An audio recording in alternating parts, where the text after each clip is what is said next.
Wow, okay, this chapter. This series, it gives you literally no time to take a minute to relax whatsoever. And I think Yami is the epitome of just that. Yami has had like 4 near-death fights, you could potentially say, in literally 1 day inside of this arc. He's fought versus Elf Marks, he's fought versus Elf Charlotte, he's fought versus the elves outside of the palace, and he's also now just finished up fighting against Elf Langris, or as we now know, his name is properly translated into Latry. Now then, I don't want to be that guy, but part of me is a little bit concerned as to what this actually means for power scaling going forward. I want to kind of like liken this a little bit to Kakashi from Naruto during the war arc.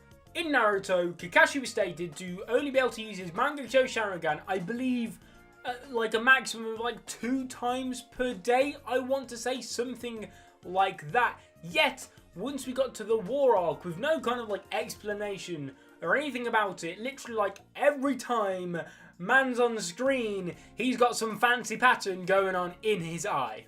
And this made for some kind of like hiccups in the continuity of the power scaling throughout the story, and it kind of messed up a lot of things, and a lot of fans weren't happy.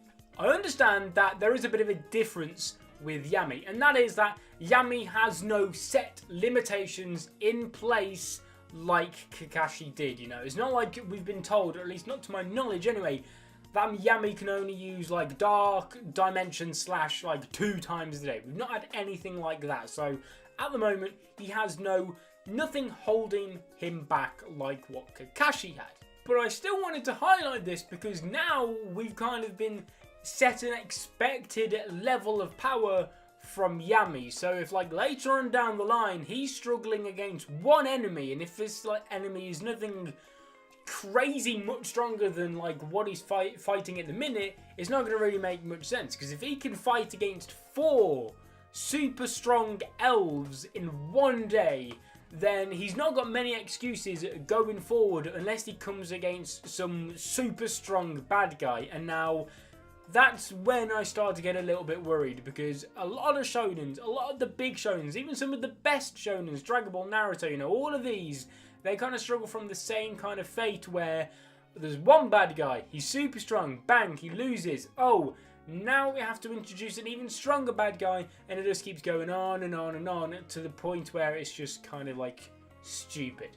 But that doesn't mean this was a bad chapter. I absolutely love this chapter. It's a fantastic chapter. I did just want to kind of point that out, you know. I just wanted to kind of look at this from a blank perspective and just give my thoughts that I hope this doesn't mean that the power scaling over time is just going to keep going up and up and up and up and up to the point where it's like space monster battles. And I also understand that Yami didn't fight against all of these people to their death, and that he also had help against some of them.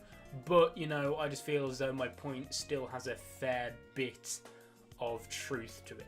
Anyway, Finral finally beat Langris. Woo! Yeah, best boy Finral! And I also love how it didn't require just some stupid Aspal crazy power up. Now, I didn't mind, I think I actually said this in a previous review, that I wouldn't mind if if Finral got a little bit of a small kind of power up, not like a brand new transformation, nothing like that, but just maybe like a little bit of something. Now, he didn't get that, but he did get something quite important to his development, and that was the fact that he simply just punched him, which for most, like 99% of the cast of Black Clover, that would be like the weakest possible outcome for them to kind of like end the fight on. Like, we've all seen everyone punch someone, but not Langris.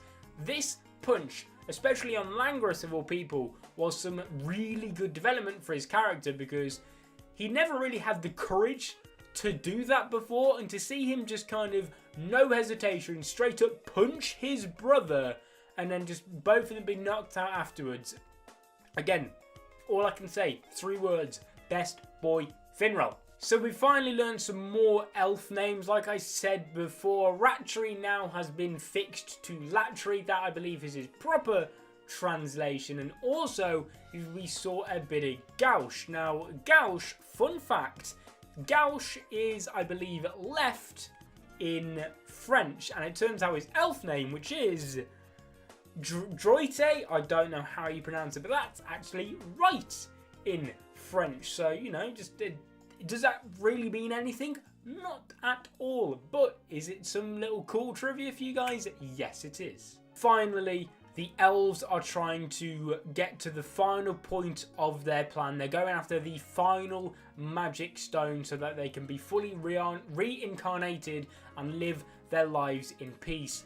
And guys, we finally learned about Yuno's necklace. Turns out that is the final stone they need. And I think we may have some badass fight, Yuno versus Patreon. Oh boy, that is going to be fantastic. We've all wanted Yuno to just kind of do something.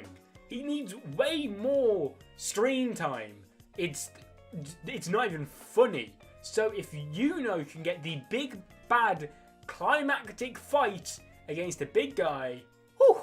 But that kind of covers it for Black Clover chapter 181. Guys, if you enjoyed this video, please make sure to hit the like button. Leave all your thoughts and opinions on this chapter in the comments section down below. We can get a little discussion going there. Guys, subscribe if you're not already to become a member of the Senpai Squad. And I will see you guys in another video. But until then, peace.